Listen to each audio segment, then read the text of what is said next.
Est-ce que tu nous as rapporté un objet ou une photo, Oui, une j'ai une vidéo photo. de quelque chose?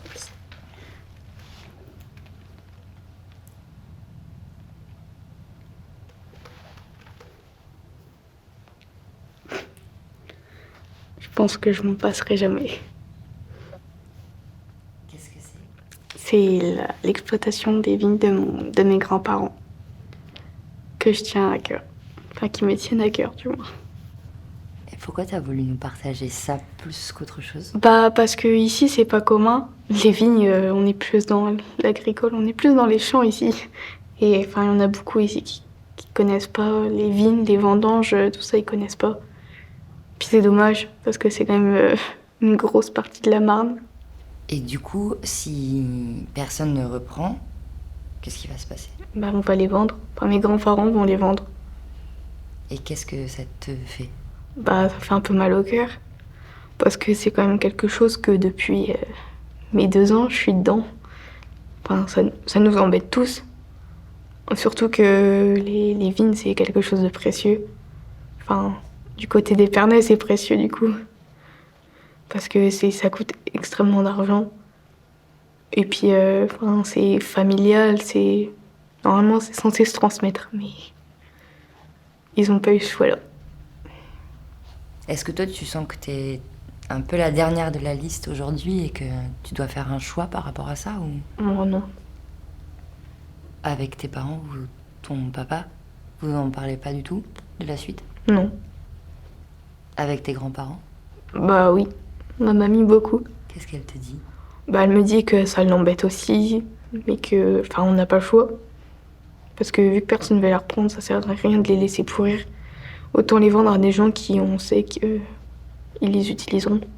Enfin, ou en feront en partie. Je sais pas. C'est compliqué. Elle te parle, elle, de l'attachement qu'elle a à cette terre? Bon, pas trop. On n'en parle pas forcément. Mais je sais que ça tient à cœur à tout le monde. C'est quelque chose quand même. Pourquoi tu te sens si attachée à cette terre? Bah, parce que même quand j'étais dans le ventre de ma mère, elle y était encore aux vignes. Donc j'y suis attachée. J'y étais depuis toute petite, donc forcément. Après, chacun son choix. Quand on n'a pas le choix, on fait avec. Après, ça va, il y a d'autres trucs auxquels je m'attache, donc ça va. Partir de Dame-Marie peut-être, partir de la Meuse, je sais pas. Et partir de France, je pense pas. Partir de Meuse, oui, ça m'étonnerait aussi, mais bon, après, l'avenir me le dira. Si des opportunités dans le travail ou pas me permettent d'aller ailleurs, je verrai bien à ce moment-là, mais pour l'instant, non, je pense quand même rester en Meuse. Bon, pas forcément à Dame-Marie, mais rester en Meuse quand même.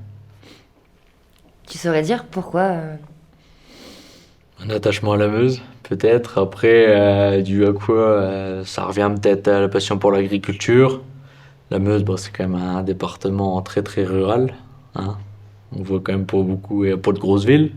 Pour Verdun, Bar-le-Duc, bon, c'est pas des très grosses villes. Voilà, donc vu que je suis souvent dans la nature, tout ça, bah, on n'a pas besoin de faire beaucoup de kilomètres pour y être. Hein. Je sors du village, je fais 300 mètres, j'y suis, donc très bien, attachement, je pense, au monde rural. Et puis voilà, vu que la Meuse est un département rural, je pense que c'est ça qui fait mon attachement. Enfin, on pourrait dire que c'est nos racines, la terre. Hein. C'est. Voilà, c'est. Je sais pas trop comment qualifier. Non. ça signifie quoi pour toi? Est-ce que tu penses que tu...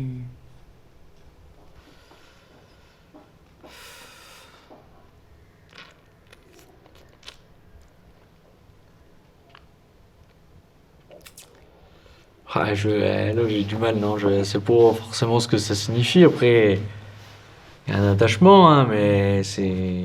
Je sais pas comment qualifier et dire ce que ça signifie, non. Je ne saurais pas. Tu t'imagines pas vivre loin d'ici? Non, vraiment pas. C'est pas du tout quelque chose que tu peux envisager. Bah si après il faut vraiment que je parte, je serais obligée de partir, mais je sais que je garderai toujours quelque chose près d'ici pour y revenir souvent, quoi. Est-ce qu'à part cette ferme, il y a quelque chose qui t'attache aussi ici?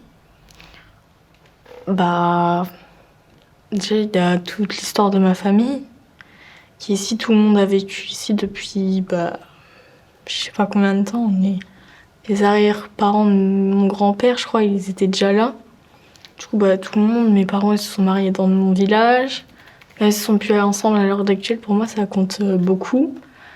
Et bah, je sais pas, c'est toute mon histoire, c'est ma vie. Et je me suis toujours un peu battue pour revenir ici. Donc, je vois pas pourquoi j'abandonnerais mon village, quoi. Je sais que nous, quand on grandissait à la campagne, moi j'ai grandi avec des gens justement qui viennent de Haute-Saône. Moi je viens pas de Haute-Saône à l'origine, donc. Mais c'est tout comme en fait. Tu viens d'où? Alors en fait, je suis née vers Bordeaux, moi. Mais j'ai fait quoi? Moins d'un an là-bas en fait. J'étais bébé, donc je me rappelle pas du tout. J'ai toujours vécu ici, enfin ici en Haute-Saône du coup. J'y ai des bons souvenirs et je suis très attachée. C'est pas patriotique, c'est pas du tout le mot, mais je trouve pas. J'ai quand même un ancrage envers cette région. Je suis très. Tu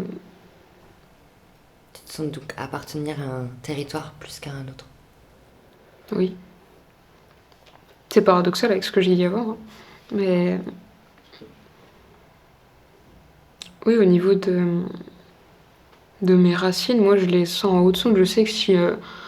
En partant, je sais que si je reviens là, je me sentirai automatiquement chez moi et que j'ai des. Oui, un endroit auquel se rattacher en fait quand même. C'est quand même présent. Il y a des personnes qui sont en Haute-Saône qui, je sais, ne partiront pas du tout. Donc ça fait tout. J'ai toujours un point d'attache en fait là-bas.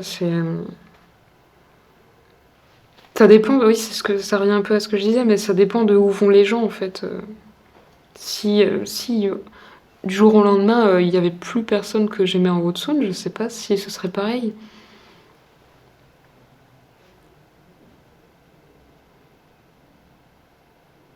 Les lieux, ils seront toujours là, mais s'il y a plus personne avec qui les partager, bon, c'est pas pareil. Du coup, quand t'habitais à Lyon, j'imagine que tes parents ils se sont séparés et que c'est pour ça que ta maman Elle est revenue vivre elle ici, est ouais. revenue en fait sur ses terres entre C'est guillemets. ça. Elle est revenue dans son village d'enfance. Ouais. Elle a grandi dans ce village. Ouais. Elle est venue en ville pour suivre mon père, mais du coup, à leur séparation, elle est revenue ici, puisque je pense que déjà, elle aimait bien le village, et en plus, elle aime vraiment pas la ville. Quand ils se sont séparés, d'abord, elle a vécu à Lyon, puis elle se rendait compte de plus en plus qu'elle s'ennuyait, qu'elle savait pas quoi faire, donc elle est revenue à la campagne. C'est pour ça que je me dis que même si je pars, il m'empêche de revenir. Est-ce que tu penses que ta maman, elle a pas réussi à partir? À partir? Je sais pas. Je pense une partie d'elle qui est quand même restée dans le village. Est-ce que toi, tu dirais que tu as un attachement à une terre en particulier? À une terre en particulier,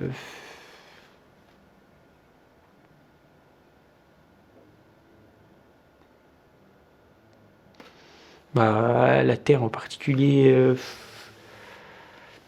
je peux pas parler de terre à moi, mais bah, la ferme où je travaille, tous ces milieux-là, mon milieu de vie, ma maison, mon village, tout ça, c'est un attachement quand même. C'est des souvenirs. Il y a des souvenirs, pareil, là où je travaille, il y a des souvenirs. Ouais, c'est tous les endroits en fait, ouais, c'est plutôt tous les endroits que je fréquente, euh, bah, ça constitue ma terre. Il y a pas toujours que du positif là où je suis allé. Il y a des fois où je me suis pas toujours senti très bien à certains endroits, mais il y a toujours du positif et tous les petits morceaux là de, de, des endroits où je vais, ça fait ma terre à moi, ça me construit. C'est un bout de tout ça. Et je le reconstitue, j'en fais une grosse boulette et puis voilà. Puis j'essaie de me forger avec ça. Tu disais, on a tous besoin d'un coin de terre. Ouais. On cherche toujours à avoir un jardin, par exemple, ou une plante, quelque chose qui nous rappelle un peu, je pense, la nature. Et je pense que justement, ce qui est important, c'est d'avoir un coin de terre pas qui nous appartient, mais où on se sent bien. Et je pense que la nature, c'est un des meilleurs endroits pour ça. On est en contact avec la terre, avec des arbres, avec des trucs qui vivent, quoi. On n'est pas au milieu de juste quatre murs qui ont aucun, aucun aspect vivant, on va dire. Du coup, il serait où, toi, ton coin de terre? Mon coin de terre, je pense que je ne l'ai pas encore trouvé, que j'ai vu trop peu de choses pour dire où il est. Mais par contre, de tout ce que j'ai vu, à chaque fois, je trouvais que c'était chacun un petit peu de mon coin de terre, parce qu'à chaque fois, je me sens bien, en fait. Et ça serait quoi, toi, ta définition de la terre? De la terre, avec un petit T ou avec un grand T. Mais je pense que ça va ensemble, parce que je pense que la terre avec un grand T, elle va avec la terre avec un petit T. C'est notre territoire, et si on ne protège pas notre territoire, je pense que déjà on est voué à se perdre. Et je dirais même que la terre, en général, c'est comme notre meilleur ami. Si on n'en prend pas soin, il va tomber, et nous, on va tomber derrière. Et je pense qu'il faut vivre avec, tout en prenant soin de nous et de la terre.